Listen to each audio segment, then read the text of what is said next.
pagi, salam sejahtera. Saya Monika Alusiana Karisa Putri SPD. Saya guru pendidikan agama Katolik dan budi pekerti di SMK Negeri 1 Kasihan, Bantul, Daerah Istimewa Yogyakarta yang beralamat di Jalan Pegema Dukismo, Kelurahan Ngestiharjo, Kecamatan Kasihan, Kabupaten Bantul, Provinsi Daerah Istimewa Yogyakarta. Pada saat ini saya sedang mengikuti PPG dalam jabatan tahun 2024 batch 1 di kampus Santo Fransiskus Asisi Semarang, jurusan Pendidikan Agama Katolik. Pada hari Jumat 18 Oktober 2024 saya melaksanakan ujian kinerja. Demikian ujian kinerja saya. Terima kasih. Selamat pagi. Pagi. Tuhan memberkati. Tuhan memberkati.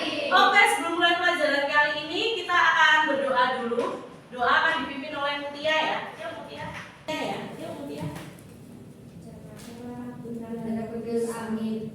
Allah Bapa, terima kasih atas hari baru yang Kau berikan. Terima kasih untuk kesehatan dan sukacita sehingga kami bisa mempersiapkan diri untuk belajar pada hari ini.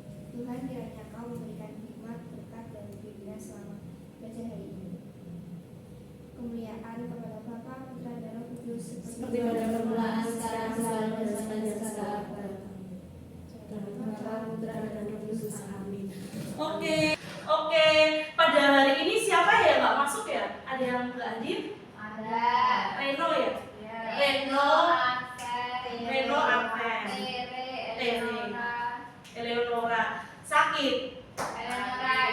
Eleonora izin. Terus Reno sama Advance sakit. Oke.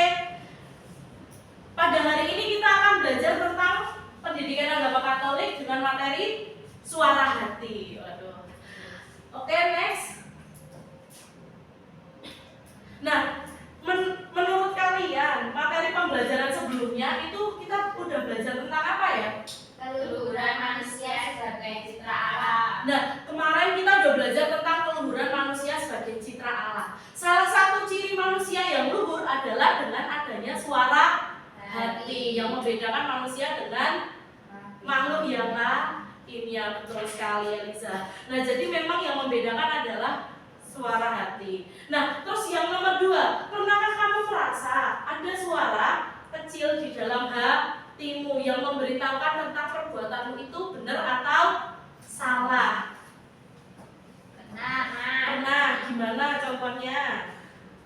Seringkali muncul saat saya dihadapkan pada keputusan yang sulit dan itu membantu saya untuk mempertimbangkan konsekuensi dari tindakan saya. Nah, jadi seringkali suara hati itu muncul ketika menghadapi saat-saat yang sulit, keputusan yang sulit, terus saat-saat sulit biasanya kita akan mendengarkan suara hati supaya mendapatkan keputusan yang benar. Ya, terima kasih Elisa, bagus banget jawabannya. Nah, terus yang nomor 3, jelaskan seberapa pentingkah suara hati dalam kehidupanmu. Suara hati sangat penting dalam kehidupan karena berfungsi sebagai kompas moral yang membantu saya dalam membuat keputusan yang bijaksana. Nah, jadi suara hati itu sangat penting untuk membantu kita dalam membuat keputusan secara bijaksana, terus supaya enggak salah. Jadi keputusan kita tuh berdasarkan dengan kebenaran dan kasih sesuai ajaran Yesus. Oke, next. Untuk asesmen awal, Bu Monika kasih ya 10 soal, silakan dikerjakan. Dikerjakan waktunya 15 menit. Oke, silakan dikerjakan. Waktunya 15 menit ya, guys. Waktunya 15 menit ya, guys.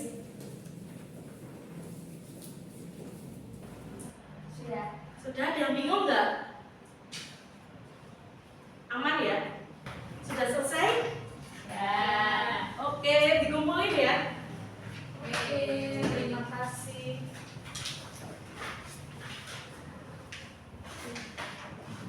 Pada tujuan pembelajaran kali ini, kita diharapkan mampu memahami peran dan fungsi suara hati, terus bersyukur kepada Allah atas karunia suara hati. Lalu disiplin terhadap suara hati dan mewujudkan suara hati dalam kehidupan sehari-hari. Nah, cakupan materi pada hari ini yaitu tentang pengertian suara hati, lalu fungsi suara hati, lalu cara membina suara hati, lalu pandangan kitab suci dan ajaran gereja yang berkaitan dengan suara hati. Next, kegiatan inti. Nah, Bu Monica kita akan menggunakan sintaks problem based learning, maka akan dibagi menjadi 2 kelompok. Yang pertama yang depan ini kelompok 1. Agnes bisa maju ya Agnes ya. Di sini next 1, lalu belakang kelompok 2. Next, kita akan mengamati video ya. Ini akan dianalisis oleh kelompok 1. Video yang pertama.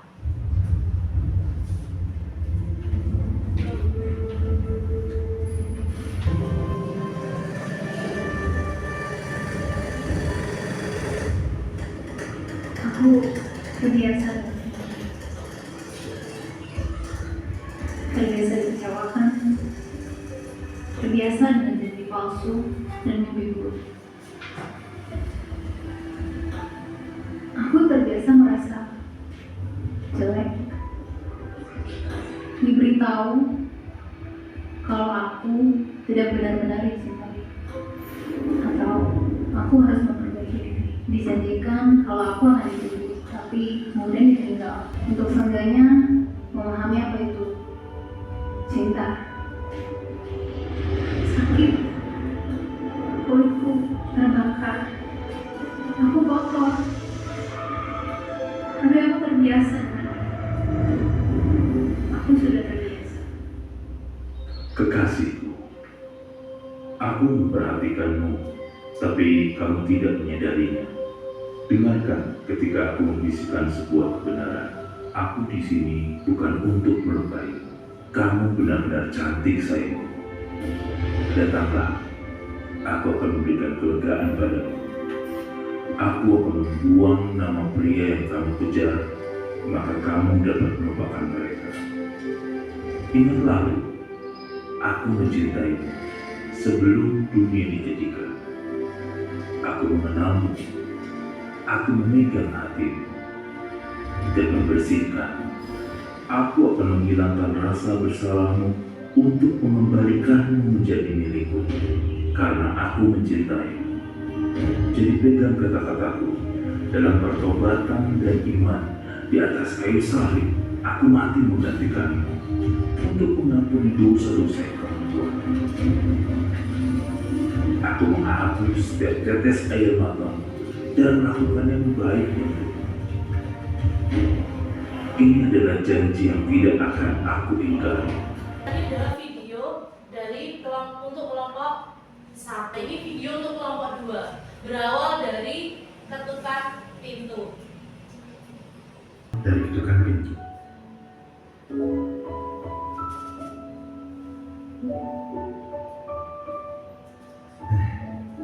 Udah setahun lagi ya. Sejujurnya sih, gua gak ngikutin berita terbaru. Mau kabar baik atau buruk, rasanya sama aja.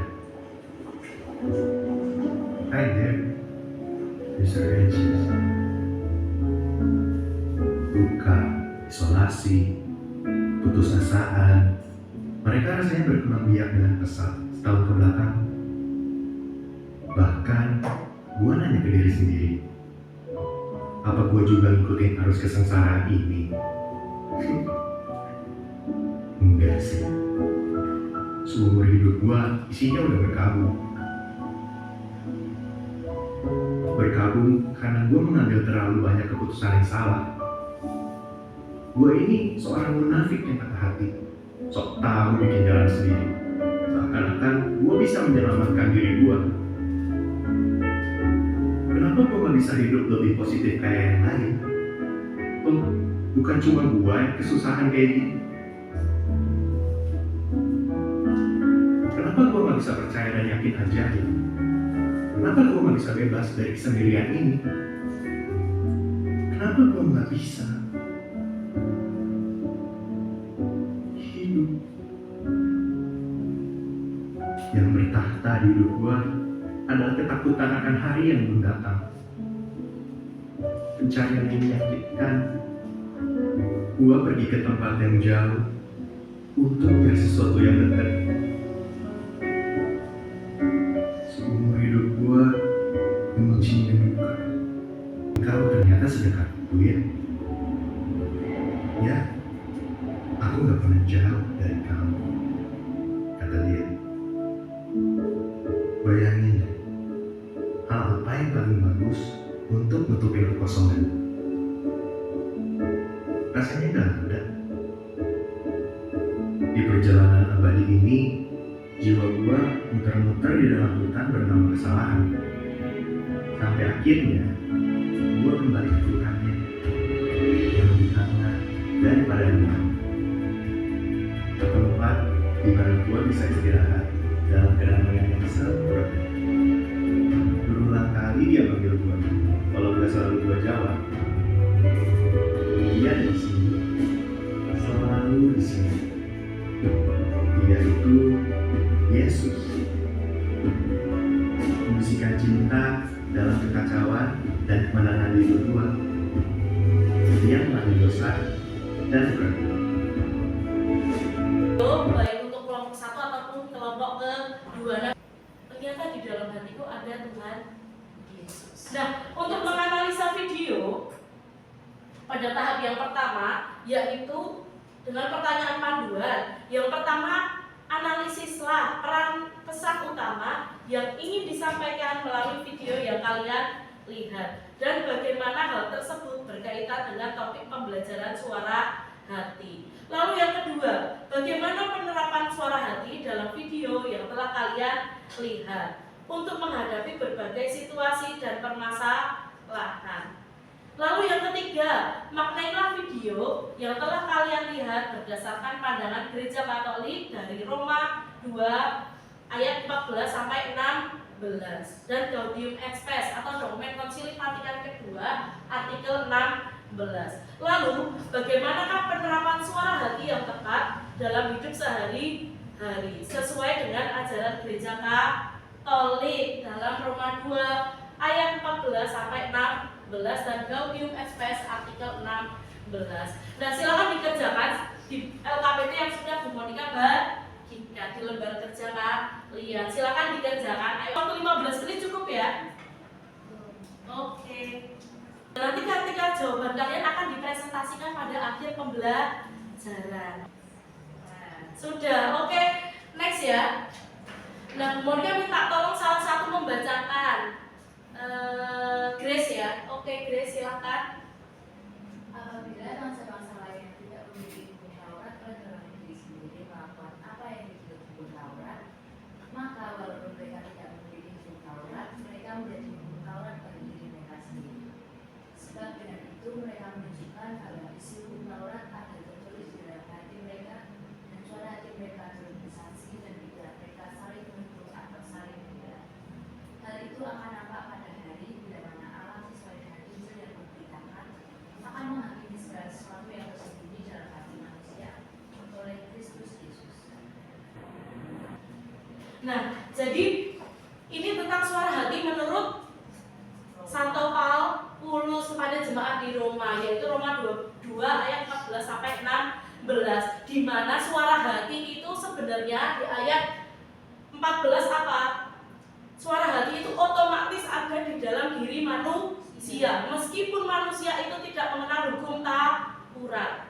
Artinya apa? Orang nggak beragama pun ngerti, punya yang namanya suara hati, karena itu ciri manusia.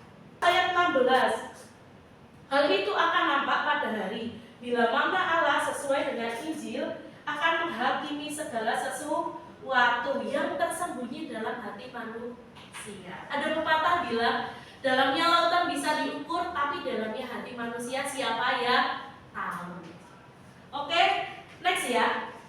Kita akan mendalami Roma 2 ayat 14 sampai 16. Nah, pertanyaannya sudah Bu Monica tuliskan di LKPD. Silakan kalian kerjakan dalam kelompok. Yuk, dikerjakan. 15 menit cukup ya. Oke, sudah selesai ya. Ya,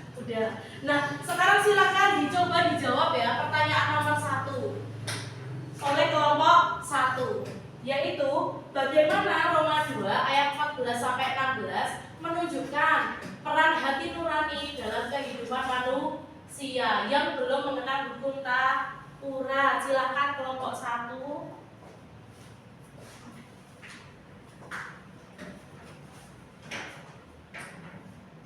Menunjukkan bahwa hati nurani memiliki peran penting dalam mengarahkan manusia pada tindakan yang benar. Bahkan bagi mereka yang tidak mengenal hukum Taurat, Allah telah menanamkan hukumnya dalam hati setiap orang, sehingga mereka secara alami tahu apa yang baik dan yang buruk. Hal ini berarti bahwa manusia dapat hidup secara moral, meskipun mereka tidak memiliki hukum tertulis. Nah, mantap sekali Septiani, jawabannya bagus. Nah, jadi memang betul, manusia itu meskipun nggak kenal hukum Taurat, dia sudah mengetahui hal yang baik dan benar di dalam dirinya. Baik, untuk kehidupan. Lalu untuk yang pertanyaan nomor 2, dijawab oleh kelompok 2 ya.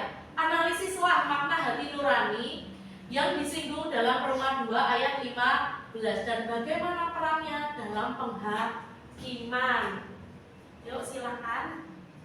Ayat tersebut menekankan bahwa manusia yang tidak mengenal hukum Taurat tetap bertanggung jawab atas tindakan mereka karena mereka memiliki hati nurani yang memberikan kesaksian. Nah, jadi betul, setiap orang itu punya hati nurani yang memberikan kesaksian. Ketiga, analisislah makna Roma 2 ayat 16. Penghakiman Allah tidak hanya berdasarkan tindakan tetapi juga berdasarkan pikiran dan hati nurani manusia. Silakan kelompok 1. Penghakiman Allah bersifat menyeluruh karena dia menghakimi tidak hanya tindakan lahiriah manusia, tetapi juga pikiran dan niat hati. Ini menunjukkan bahwa keadilan Allah jauh lebih mendalam, karena tidak hanya melihat apa yang tampak dari luar, tetapi juga motivasi dan rahasia hati seseorang yang sering tersembunyi dari pandangan manusia. Nah, betul, mantap sekali Mutia. Nah, jadi benar, Allah itu menghakimi orang gak cuma dari apa yang kelihatan. Misalnya nih, kita baru berniat jelek di dalam hati, dosa gak? Dosa. Itu artinya apa? Penghakiman Allah bukan hanya dari pikiran, tetapi juga dari hati manusia. Nah, silakan dibaca Gaudium et Spes artikel 16.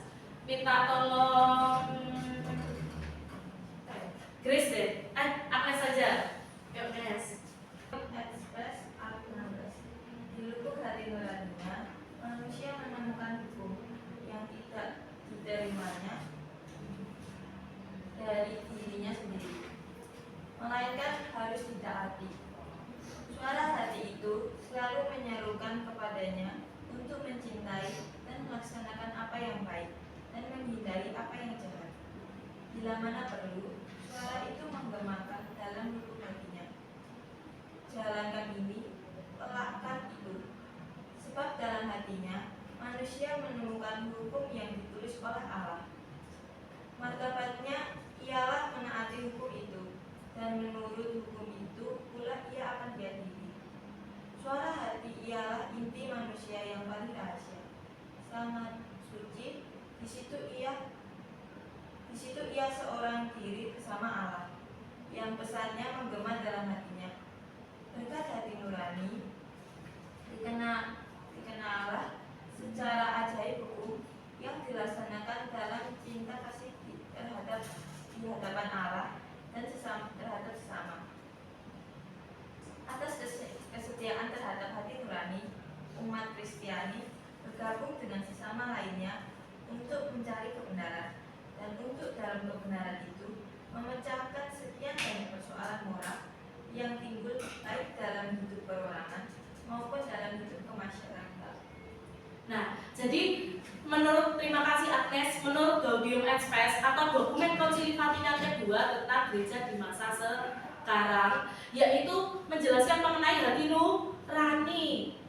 Yaitu hati nurani itu hukum yang diterima manusia secara otomatis. Kita akan mendalami Gaudium et Spes artikel 16. dengan pertanyaan yang pertama, bagaimana konsep suara hati dalam Gaudium et Spes artikel 16 dapat diterapkan dalam pengambilan keputusan etis di dunia yang modern. Lalu yang kedua, bagaimana ajaran hati nurani Gaudium et Spes artikel 16 dapat mempengaruhi tanggung jawab sosial seseorang. Lalu yang ketiga, berdasarkan pemahamanmu, mungkinkah bagi seseorang untuk mengikuti hati nuraninya tetapi tetap membuat keputusan yang salah secara moral? Dan bagaimana Gaudium et Spes artikel 16 menanggapi situasi hidupnya? Nah, silakan dikerjakan dalam kelompok. Bu Monica kasih waktu 15 menit. Oke? Silakan dijawab ya. Pertanyaan yang pertama untuk kelompok kedua. Bagaimana konsep suara hati nurani dalam Gaudium et Spes artikel 16 dapat diterapkan dalam pengambilan keputusan etis di dunia modern? Keputusan etis itu keputusan yang sesuai dengan nilai-nilai moral. Yuk, kelompok 2 salah satu membacakan hasil pekerjaannya.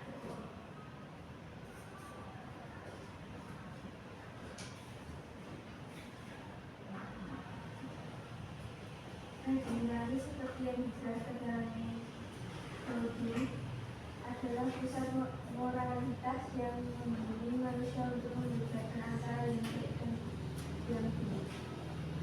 Nah, jadi hati nurani sebagai moralitas untuk membimbing manusia kepada hal yang baik atau hal yang yang nomor 2, bagaimana ajaran hati nurani dalam Gaudium et Spes artikel 16 dapat mempengaruhi tanggung jawab sosial seseorang? Yuk, kelompok 1 silakan dijawab. Menggarisbawahi bahwa hati nurani mengarahkan individu untuk bertindak sesuai dengan nilai-nilai moral yang lebih tinggi, termasuk tanggung jawab terhadap sesama dan masyarakat. Nah, jadi mengarahkan individu untuk melakukan kegiatan yang memiliki nilai moral yang lebih tinggi daripada apa yang ada aturan di masyarakat. Kenapa? Karena nggak semua aturan itu bisa mencakup kebaikan. Oke, bagus sekali Elisa. Nah, terus yang nomor 3, berdasarkan pemahamanmu, mungkinkah bagi seseorang untuk mengikuti hati nuraninya tetapi tetap berbuat atau melakukan keputusan yang salah secara moral? Dan bagaimana Gaudium et Spes artikel 16 menghadapi situasi tersebut? Yuk, Grace, kelompok kedua.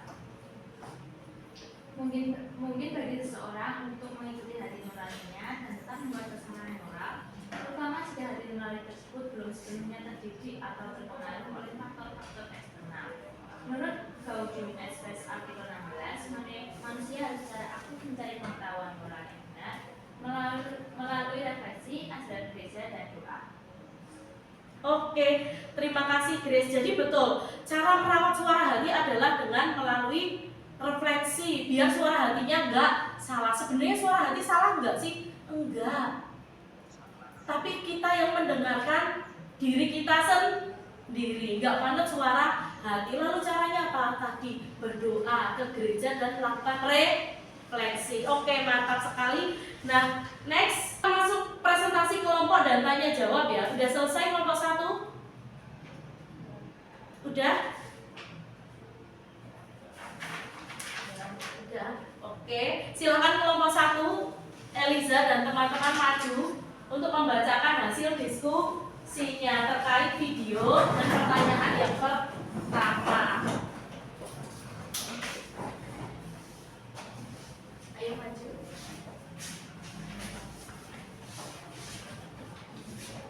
Nah, nanti juga pada akhir, sebentar ya. Nah, jadi pada akhir presentasi silakan nanti diberikan waktu untuk bertanya dari kelompok kedua. Oke, silakan Eliza. Nomor 1, analisislah pesan utama yang ingin disampaikan melalui video yang telah kalian lihat dan bagaimana hal tersebut berkaitan dengan topik pembelajaran suara hati.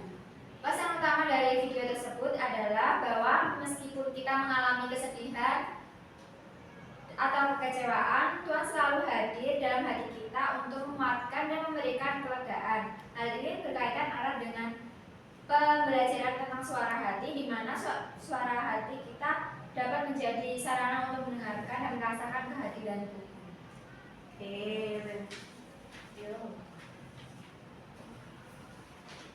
Nomor 2, bagaimana penerapan suara hati dalam video yang telah kalian lihat untuk menghadapi berbagai situasi atau permasalahan.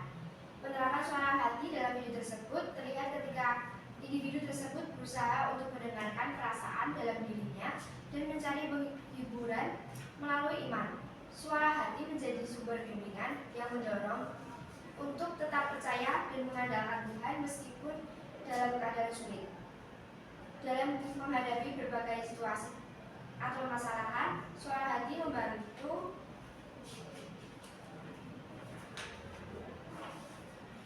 kita mengenali perasaan kita dan memberi kita kekuatan untuk bertindak dengan bijak, baik dalam berdoa maupun dalam mencari dukungan dari orang lain.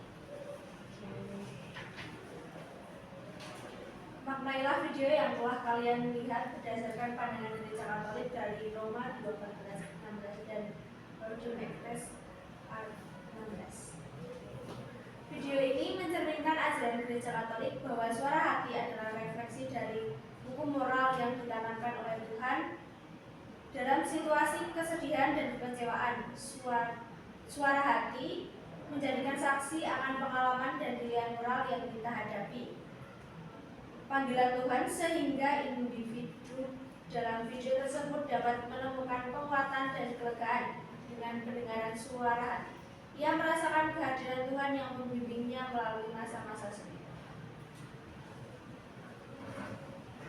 Bagaimanakah penerapan suara hati yang tepat dalam hidup sehari-hari yang sesuai dengan ajaran Katolik menurut Roma 2:14-16? Penerapan suara hati yang tepat dalam kehidupan sehari-hari menurut ajaran Gereja Katolik adalah dengan terus-menerus mendidik dan melatih hati nurani kita agar sesuai dengan nilai-nilai Injil. Hal ini dapat dilakukan melalui doa, refleksi, dan pembelajaran tentang ajaran gereja. Dengan cara ini, kita dapat lebih peka terhadap suara hati kita dan lebih mampu untuk membuat keputusan yang mencerminkan kasih dan keadilan Allah. Selain itu, ketika menghadapi tantangan hidup, penting untuk mendengarkan suara hati yang terdidik tersebut, agar kita dapat menemukan harapan dan kekuatan dari Tuhan dalam setiap situasi. Oke, terima kasih kelompok 1. Nah, silakan kelompok 2, ada pertanyaan atau enggak? Ada, yo Grace, yang kenceng ya suaranya. Berdasarkan video dan presentasi kelompok, menurut kelompok bagaimana cara mendidik suara hati kita agar sesuai dengan ajaran Gereja Katolik dalam menghadapi kesedihan dan kekecewaan? Untuk mendidik suara hati kita agar sesuai dengan ajaran Gereja Katolik, kita perlu melibatkan diri dalam praktik spiritual seperti doa dan refleksi pribadi, mengikuti pengajaran gereja melalui membaca kitab suci dan materi-materi gereja juga penting. Karena itu membantu kita memahami nilai-nilai Injil. Dengan cara ini kita dapat mengasah sensitivitas terhadap suara hati kita. Sehingga saat menghadapi kesedihan dan kekecewaan, kita dapat membuat keputusan yang mencerminkan kasih dan keadilan Allah, serta menemukan penghiburan dalam kehadirannya. Selain itu, berkonsultasi dengan pemimpin spiritual atau bergabung dalam kelompok dukungan gereja juga dapat memperkuat pemahaman kita tentang suara hati yang terdidik. Oke, terima kasih kelompok 1. Kita tepuk tangan untuk kelompok 1. Silakan duduk. Lalu kelompok 2 silakan presentasi. Analisislah pesan utama yang ingin disampaikan melalui video yang telah kalian lihat dan bagaimana hal tersebut berkaitan dengan topik pembelajaran suara hati. Pesan utama dari video ini adalah bahwa meskipun seseorang mengalami luka, kekecewaan, dan putus asa, Tuhan selalu hadir untuk menyembuhkan dan memberikan ketenangan. Kehadiran Yesus memberikan harapan dan cinta yang dapat mengubah keadaan yang gelap.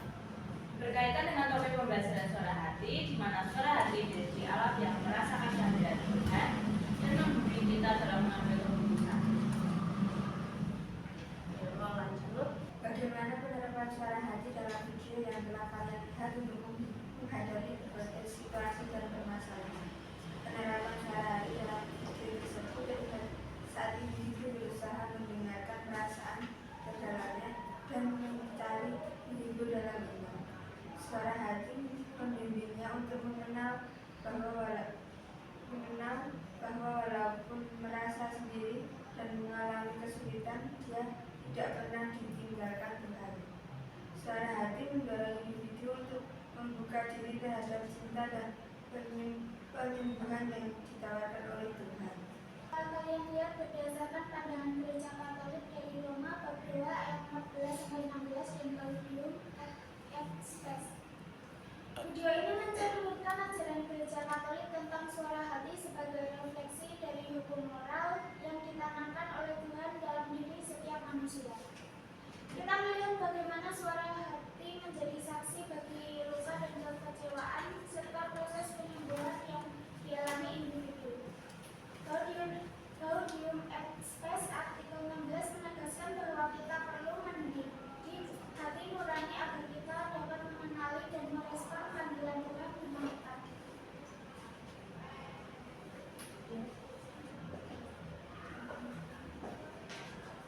Bagaimanakah menerapkan suara hati yang tepat dalam hidup sehari-hari yang sesuai dengan ajaran Gereja Katolik? Penerapan suara hati yang tepat dalam kehidupan sehari-hari sesuai dengan ajaran Gereja Katolik adalah dengan terus-menerus mendidik dan melatih hati nurani agar selaras dengan nilai-nilai Injil melalui refleksi diri, doa, dan keterbukaan. Dan terima kasih ya kelompok 2. Yuk, ada pertanyaan dari kelompok 1? Bagaimana cara kita mendengarkan dan mengikuti suara hati kita saat menghadapi kekecewaan dalam hidup? Kita dapat mendengarkan dan mengikuti suara hati kita dengan cara meluangkan waktu untuk berdoa dan merenung, sehingga kita dapat lebih peka terhadap perasaan dan bimbingan yang diberikan Tuhan. Selain itu, berbicara dengan orang-orang yang kita percayai seperti teman atau pemimpin spiritual juga dapat membantu kita memahami dan mengikuti suara hati dalam menghadapi kekecewaan. Ini memungkinkan kita untuk mendapatkan perspektif yang lebih jelas dan menentukan keputusan kita sesuai dengan ajaran Kristus. Oke, terima kasih kelompok kedua. Kita beri aplaus untuk kelompok kedua. Nah, silakan bagaimana penerapan suara hati yang sesuai dengan ajaran gereja dapat membantu kita membuat keputusan moral dalam kehidupan sehari-hari. Lalu yang kedua, mengapa penting untuk terus-menerus mendidik hati nurani agar penerapannya sesuai dengan ajaran gereja? Yuk silakan kelompok 1 yang poin kedua dijawab kelompok 2 ya, singkat aja. Yuk. Membantu kita membuat keputusan moral dengan mempertimbangkan nilai-nilai Injil dan hukum Tuhan. Suara hati sebagaimana diajarkan gereja harus dibimbing oleh kebenaran dan dididik melalui doa, refleksi, dan ajaran moral gereja. Oke, terima kasih. Silakan pertanyaan yang kedua dijawab oleh kelompok kedua tentang pentingnya suara hati tentang pentingnya mendidik hati nurani. Mendidik hati nurani adalah penting karena tanpa pemahaman yang benar tentang moralitas berdasarkan ajaran gereja, kita beresiko membuat keputusan yang salah atau tidak adil. Gereja membantu membentuk hati nurani kita agar kita bisa membedakan dengan lebih baik antara yang benar dan yang salah, terutama di tengah tantangan dunia modern. Oke, terima kasih Grace dan Elisa, jawabannya betul sekali. Nah, ini Bu Monica kasih tugas ya. Nanti silakan dikerjakan di rumah. Dikumpulkan pada pertemuan besok pagi. Besok pagi bisa dikumpulkan, silakan. Sekarang silakan simpulkanlah. Kita sudah sampai di akhir pembelajaran, yaitu simpulkanlah pembelajaran hari ini tentang suara hati manusia. Suara hati manusia adalah panduan moral yang penting memungkinkan individu untuk membedakan antara yang baik dan yang buruk. Dengan mendidik hati nurani sesuai ajaran gereja, kita dapat membuat keputusan yang mencerminkan nilai-nilai Injil. Penerapan suara hati yang benar mengarah pada tindakan yang adil dan kasih yang memuliakan. Nah, mantap. Terima kasih Elisa. Jadi betul, suara hati itu senantiasa mencerminkan nilai-nilai Injil. Pembelajaran kita kali ini yang pertama adalah suara hati manusia berfungsi sebagai panduan moral yang mendalam dan mencerminkan kesadaran dan pengetahuan moral yang diberikan oleh Allah sendiri. Lalu yang kedua dalam Roma 2 ayat 14-16, Rasul Paulus menekankan bahwa suara hati menjadi saksi atas tindakan dan niat seseorang dan menunjukkan bahwa setiap individu dihakimi berdasarkan apa yang mereka ketahui dan mereka lakukan. Lalu menurut Gaudium et Spes artikel 16, gereja menegaskan pentingnya mendidik dan membina suara hati agar selaras dengan nilai-nilai Injil. Yang refleksi yaitu pertanyaan yang pertama adalah bagian mana yang menurutmu paling sulit dari pelajaran ini? Yo, Grace. Bagian yang paling sulit dari pelajaran ini adalah memahami secara mendalam bagaimana suara hati dapat dipengaruhi oleh berbagai faktor eksternal seperti budaya dan pengalaman pribadi. Hal ini membuat saya menyadari pentingnya untuk selalu mendidik dan mengasah hati nurani agar tetap selaras dengan ajaran gereja. Manfaat yang saya peroleh adalah peningkatan kesadaran akan tanggung jawab moral saya, sehingga saya lebih mampu mengambil keputusan yang bijak dalam kehidupan sehari-hari. Oke, terima kasih Grace. Lalu pertanyaan refleksi yang kedua dijawab kelompok 1. Analisislah manfaat apa yang kalian peroleh dari pelajaran hari ini, khususnya bagi perkembangan dirimu. Yuk. Saya merasa lebih percaya diri untuk menghadapi dilema moral, dan yakin bahwa dengan mendidik hati nurani, saya dapat tumbuh menjadi individu yang lebih bertanggung jawab dan peka terhadap diri orang lain. Oke, jadi betul membuat kita menjadi lebih peka. Kita sudah sampai pada kegiatan penutup. Pada kegiatan berikutnya kita akan membahas materi bersikap kritis dan bertanggung jawab terhadap pengaruh media massa. Oke, untuk menutup pelajaran kali ini, next kita tutup dengan doa ya. Yang mimpin doa penutup Agnes. Oke, yuk. Mari teman-teman dari kita berdoa. Dalam Bapa, Putra, dan Roh Kudus. Amin. Selamat pagi ya Tuhan, terima kasih karena Engkau telah menyertai kami dari awal pembelajaran hingga akhir pembelajaran. Sebentar lagi kami akan melanjutkan pembelajaran selanjutnya. Berkatilah kami hingga akhir. Amin. Pembinaan kepada Bapa, Putra, dan Roh Kudus. Seperti pada permulaan, sekarang, selalu, dan sepanjang segala abad. Amin. Dalam Bapa, Putra, dan Roh Kudus. Amin. Oke, semangat ikuti pelajaran berikutnya. Tuhan memberkati.